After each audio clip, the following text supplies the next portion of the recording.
Bien, con el avance de la bioética, del reconocimiento de los derechos de los pacientes, se ha dado la importancia que merece a la realidad de que es el paciente el protagonista de todo aquello que va a hacerse sobre él y por lo tanto hay que preguntarle y hay que tener en cuenta siempre su opinión. Pero asistimos hoy a un verdadero problema de fondo, que es que este ejercicio de la autonomía del paciente, la capacidad para decidir sobre su propia vida y sobre las intervenciones que se hacen sobre él, se ha extralimitado, de tal manera que se le concede al principio de autonomía, digamos que un valor absolutamente infinito. El paciente puede llegar a tomar decisiones de cualquier tipo, en cualquier circunstancia y con cualquier alcance.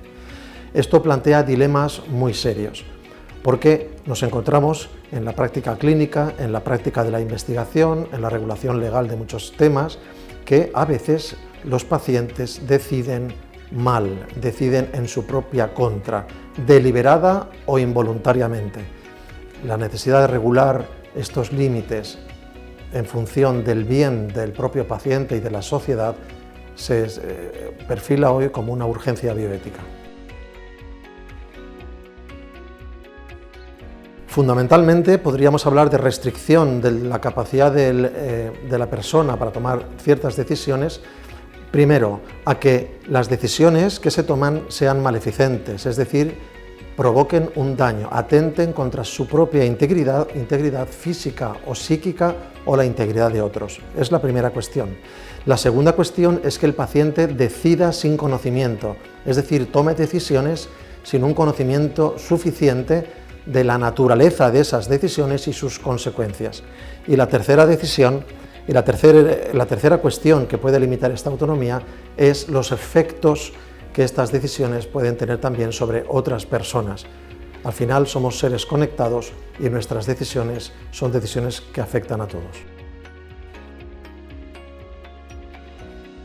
La extralimitación en el ejercicio del derecho a autonomía puede llevar a que personas agredan contra su propia integridad física o la integridad de otros. Por ejemplo, en el aborto, la autonomía de la mujer va a tener consecuencias fatales sobre la identidad, la vida, los derechos de su hijo. Decisiones autónomas hechas por menores de edad o personas incapacitadas pueden causarle lesiones de por vida hechas sin conocimiento suficiente. Recientemente, con la ley de transexualidad, hemos visto que a los niños de 12 años se les va a dejar elegir su sexo cuando quizá no es un momento de madurez suficiente.